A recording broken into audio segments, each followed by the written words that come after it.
នឹងឆ្ងាយពីទីក្រុងដាំបន្លែងចំជាមតែស្នេហាពេលខ្លះថាពិបាករស់ជាលោវិញធ្វើឲ្យបងលេហ៊ានសាព្រោះពេលដងក៏ធ្លាប់ប្រេះស្រាំព្រោះតែរូបអូននាងយកចិញ្ច្រាំបងនៅជឿឡើងកាន់ឆ្នាំថាទៅពុកទឹកសាឆ្នាំ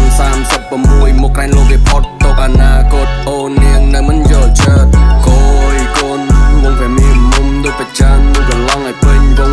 វងថាកូយកូនវងតែមានមុំដូចប្រចាំនោះកន្លងឲ្យពេញវងថាកូយកូនវងតែមានមុំដូចប្រចាំនោះកន្លងឲ្យពេញវងថាកូយកូនវងតែមានមុំដូចប្រចាំនោះកន្លងឲ្យពេញវងរកកិច្ចរកការបងជាអ្នករែកពុនណាមិនថានឹងស្រាធ្ងន់មុនបកគលមកឲ្យថ្លៃកុំភ័យហើយកុំដេកព្រួយបារម្ភចាំបងអ្នកសាងក្បួនធ្វើដំណើរជាមួយនឹងស្រីឆ្លងទន្លេជាមួយនឹងបើមានត្រឹមតែមួយបង្វិចតែចង់បានពេញមកមួយសំពៅគ្រាន់លោលំហាយកាយពេលដែលយើងនេះចាស់ទៅក្រែងសល់បលបឲ្យតទៅកូនចៅពេលចាប់ដើមស្នេហាយើងដូចជាផ្កាដែលបានត្រូវទឹកសន្សើម